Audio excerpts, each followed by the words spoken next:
Le président rwandais Paul Kagame ouvre la porte à une candidature en 2024.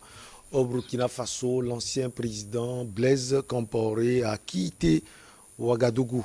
Et puis au Mali, Assimi Goïta appelle à l'unité après la levée des sanctions. On termine par le Togo, 7 morts dans une explosion au nord du pays. Nos invités sont déjà en place. Honorable Beausoleil Obekou, député à l'Assemblée nationale, président de l'association Togo pour tous. Nous avons également l'homme politique ivoirien Corneille Norbert Kouassi et le directeur de publication de l'enquêteur, le doyen Fioklou Adam Blenou. On commence par vous. Doyen, vous allez bien? Oui, je vais bien par la grâce de Dieu. Je Bonjour. salue mes frères sur ce plateau et les téléspectateurs et les téléspectateurs de New York TV. Bonjour honorable, ça Bonjour. fait quelque temps. Oui, ça fait mal. Ça va bien? Ça va, je vais super bien. Et j'espère que vous allez bien aussi. Je vais bien, c'est moi qui ne vous invite plus ou bien vous n'avez plus assez de temps? Vous savez que je ne refuse jamais vos invitations. Donc la balle est dans votre camp. Ah, merci beaucoup. Bonjour Corneille, ça va? Bonjour Michel, c'est un plaisir pour moi d'être sur votre plateau. Bonjour à mes co-panélistes, bonjour aux techniciens de New York TV, bonjour à la direction, bonjour à l'Afrique tout entière et bonjour à tous ceux qui m'aiment depuis la Côte d'Ivoire. Allez, on commence par le Rwanda. Le président du pays, Paul Kagame, au pouvoir depuis 22 ans, a ouvert la porte à une candidature lors de la prochaine élection présidentielle en 2024 dans une interview diffusée vendredi. J'envisage de me présenter pour 20 ans de plus. Je n'ai aucun problème avec cela, a déclaré Paul Kagame, interrogé sur son éventuelle candidature en 2024. On va analyser cette sortie de l'homme fort de Kigali, honorable Beausoleil Obekou. Paul Kagame, il est toujours là, encore là. Oui, il est là depuis 22 ans. Et quand on suit l'interview de France 24, RFI la fois passée, ça a été clair qu'il sera là encore pour longtemps, selon ce que lui-même il déclare. Donc, il est là. Donc, ce qu'il y a, c'est que au niveau du Rwanda, le Rwanda est revenu de loin avec le président Paul Kagame. La question qu'on se pose, c'est qu'il y a quelle sorte de régime, de politique on a au niveau du Rwanda. Bon, si c'est la démocratie, si c'est on ne sait pas quoi, les gens font les commentaires. Bon, tous les commentaires qui vont selon les personnes, les analystes, tout ça. Mais toujours est-il qu'il est au pouvoir. En 2017, il a été élu avec 99% des voix. Et vous avez... nous constatons aussi que le Rwanda n'est pas du tout critiqué comme certains pays de démocratie en Afrique, mais qui font même mieux que le Rwanda en matière de démocratie, de liberté d'expression et de liberté publique. Mais le Rwanda est ce qu'il est. Le Rwanda, il y a les détracteurs parlent du président Paul Kagame comme un despote, comme un tyran. Mais de l'autre part, la communauté internationale, les grands pays occidentaux en place lui déroulent le tapis rouge et on félicite le Rwanda pour son développement. Et tout ça là, donc le Rwanda est considéré comme un modèle de développement en Afrique, un modèle de développement économique, mais sur le plan de la démocratie ou sur le plan politique, mais il y a quand même beaucoup de critiques sur la manière de faire. Bon, la constitution au niveau du Rwanda lui permet de se présenter encore, donc il peut se présenter. Il appartient maintenant au peuple rwandais, comme il a dit, prendre ses responsabilités et de lui donner encore du temps s'il le veut, ou bien de le remplacer par un autre. Alors, et on attend de voir, voilà, tout ce qu'on souhaite pour le Rwanda, c'est qu'il continue dans la lancée de sa démocratie, de son développement surtout. Aussi de son développement. Je parle du développement, dans la lancée de son développement. En matière de démocratie, quand même, il y a quand même beaucoup de choses. Alors, les élections sont l'occasion pour les gens de choisir, a-t-il ajouté. Honorable a dit tout à l'heure, Corneille Norbert Kouassi, presque 99% en 2017. Comme on le dit chez vous, il n'y a pas l'homme pour lui. Bon, il n'y a pas long pour le président Kagame qui est venu par une rébellion et il s'est vraiment enraciné au Rwanda. Mais quand j'ai écouté l'interview du président Kagame, cela m'a beaucoup plu parce que il a parlé avec toute une franchise. Parce que souvent, quand sur cette question d'élection présidentielle, vous allez vous représenter ou pas? Surtout quand le président a déjà fait 2 mandats et qu'on lui demande est-ce qu'il va se représenter ou pas, il fait tourner toute la classe politique ou bien même tout son peuple en bourrique. Et c'est au dernier moment, il nous fait savoir qu'il sera candidat. Mais cette fois-ci, le président Kagame n'est pas passé du dos de la cuillère. Il a été très clair. Il a dit ce qu'il pouvait faire. Ça veut dire que moi, j'interpelle l'Union africaine. J'interpelle l'Union européenne et j'interpelle ceux qu'on appelle la communauté internationale. Parce qu'ils font du 2 poids 2 mesures. Il y a des gens tels que le frère, l'honorable venait de dire, quel type de démocratie avons-nous au Rwanda? Est-ce la démocratie à l'africaine ou bien la démocratie que les Blancs nous ont enseignée? Si c'est la démocratie que les Blancs nous ont enseignée, ça veut dire que le Rwanda est un mauvais élève. Mais si c'est la démocratie à l'africaine, je crois bien qu'il le fait très bien. Parce qu'il est là, il n'y a pas de bruit de bottes comme avant dans son pays. Et tout le monde va à ses occupations tranquillement. Le niveau de vie des Rwandais a augmenté. On fait taire l'opposition aussi. Oui. Ça, c'est la démocratie à l'africaine. Ça, c'est la démocratie à l'africaine. C'est comme si c'était le parti unique. C'est-à-dire que c'est quelqu'un qui dit sa loi et tout le monde suit. Ouais. Il suffit simplement que le pays soit en paix. C'est la paix qu'on cherche. Mais est-ce que cela va continuer? Parce qu'au même moment, il y a certains pays qui font des efforts pour respecter la démocratie comme il se doit.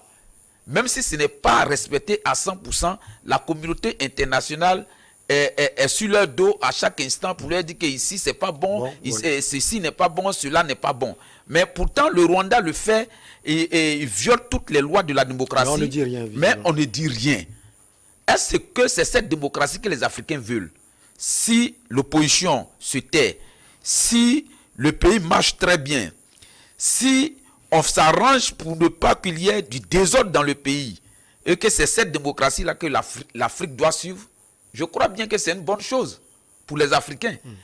Mais c'est ceux qui nous donnent les conseils, ceux qui nous donnent les leçons de morale. Moi, je crois bien que l'interview du président Kagame s'adresse à eux. Ça ne s'adresse pas aux Africains et surtout aux Rwandais. Parce que l'opposition rwandaise sait déjà que Kagame ne va jamais quitter son poste tant qu'il n'est pas mort ou bien tant qu'il n'y a pas un soulèvement populaire pour le faire partir. Donc c'est à la communauté internationale que l'interview du président Kagame s'adresse. Alors, Fioklo Adanglenou, le doyen, vous, quelle analyse faites-vous de l'interview de l'homme fort de Kigali? Oui, on ne peut pas parler de Paul Kagame sans parler du peuple rwandais. Puisque avant le génocide de 1994, il y a les Hutus et les Tutsis. Ouais. Et les Tutsis étant minoritaires et ont été souvent piétinés par les Hutus, d'où l'attentat d'avril 1994 qui a occasionné la mort du président en exercice Juvénal Habyarimana. Suite à cet attentat, la guerre civile a éclaté du 7 avril au 17 juillet 1994. Et suite à ça, il y a eu l'élection présidentielle et c'est le pasteur Bizimungu qui a pris les rênes du pouvoir de 19 juillet au 23 mars 2000. Et c'est en 2000 que le tout-puissant Paul Kagame a pris le pouvoir.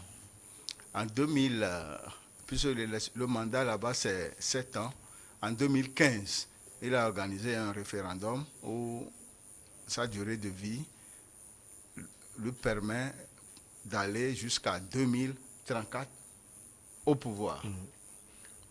L'ancien président Bizimungu, qui a fait de juillet à 2000, a été arrêté en 2002, jugé en 2004 pour association de malfaiteurs et détournement de fonds et autres, a été libéré en 2007.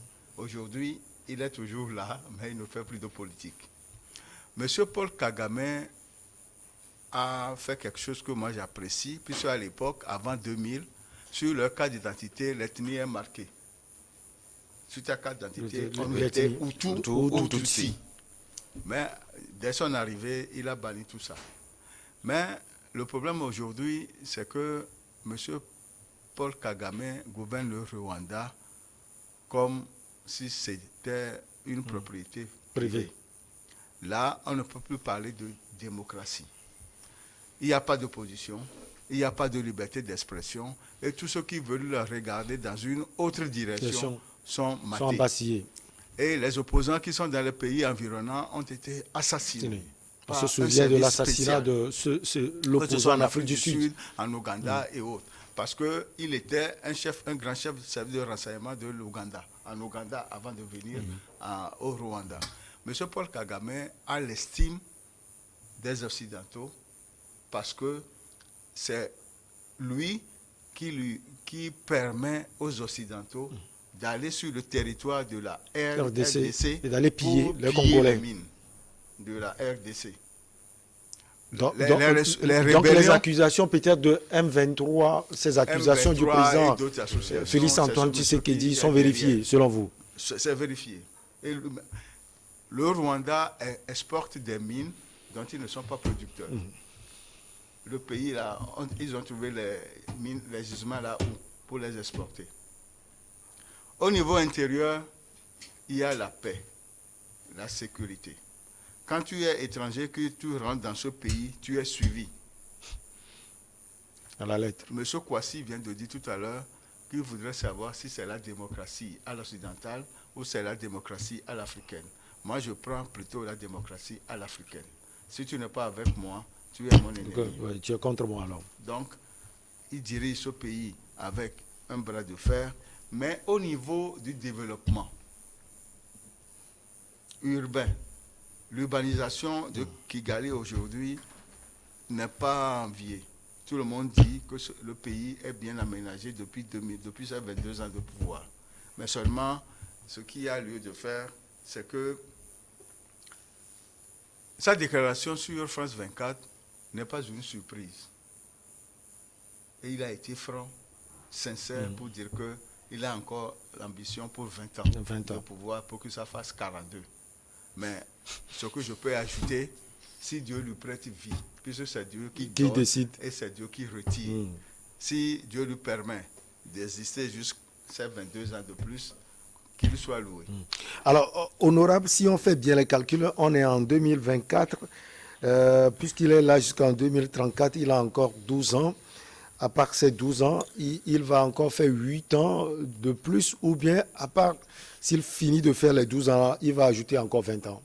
Oui, mais ça dépend, c'est lui qui le dit. Et puis, il a 62 ans, 64 ans aujourd'hui. 64 ans. 4 ans aujourd'hui. Donc, le doyen vient de le dire, tout le monde, nous sommes des humains. Et c'est Dieu qui décide de tout, après tout. Donc, au-delà de ça, tout ce qu'il peut dire aujourd'hui, c'est l'avenir qui nous dira. Parce que nous n'avons pas de boule de cristal pour voir ce qui va se passer demain. Mais compte tenu du contexte actuel au Rwanda, et on peut l'affirmer, on peut quand même croire à ce qu'il dit, parce qu'aujourd'hui, il a tous les pouvoirs, il a toutes les possibilités pour pouvoir faire un autre mandat en 2024, se relancer et faire même 50 ans s'il veut, parce qu'aujourd'hui, s'il faut analyser la situation au Rwanda, on peut dire que rien ne peut arrêter. Il n'y a pas d'opposition en face, à part cette dame qui le gêne des fois. L'opposition s'arrête quand même au niveau de la ligne rouge, donc elle ne dépasse pas cette ligne rouge-là, sinon on est en prison ou bien on est en exil, et même en exil, on n'est même pas sûr. Donc, comme le doyen vient de le dire. Et puis, bon, ce qu'il faut, au-delà du Rwanda avec Kagame, il faut se poser la question, et si c'est la démocratie à l'africaine, comme M. Kouassi l'a dit, le doyen aussi l'a dit. Moi, je dis qu'il n'y a pas de démocratie à l'africaine. À l'africain, où il n'y a pas de démocratie à l'occidental. La démocratie, c'est la démocratie. C'est la démocratie. C'est le gouvernement du peuple par le peuple. Soit c'est la démocratie, soit c'est la dictature. Si on ne veut pas. La démocratie veut que les autres, lorsqu'ils ne sont pas d'accord avec vous, qu'ils expriment leurs idées, leurs opinions.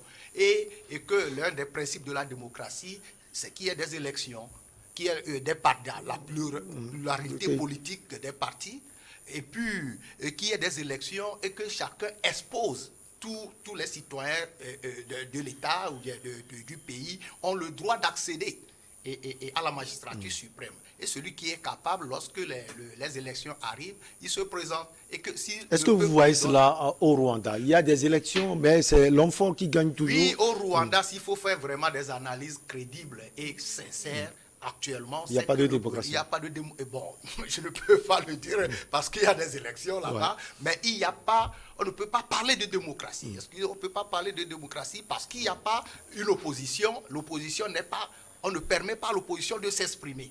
Il n'y a pas la pluralité politique et la diversité des opinions là-bas. Donc, alors que les principes de la démocratie, c'est connu, c'est universel. Maintenant, s'il faut parler entre guillemets maintenant de la démocratie à l'africaine, c'est que c'est une démocratie où il y a vraiment des opinions diverses, mais on peut s'attendre sur le minimum.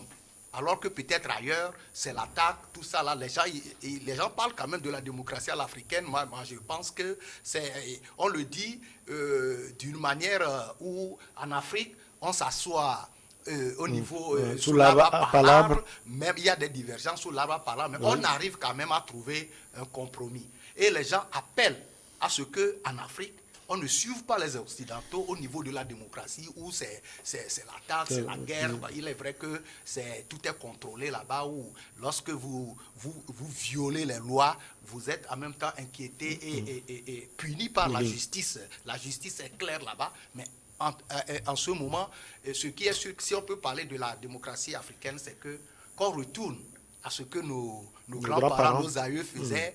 Et la démocratie était la royauté depuis, ce n'est pas maintenant, ce n'est pas avec les Blancs que la démocratie, ou bien les années 90 que la démocratie a été introduite en Afrique.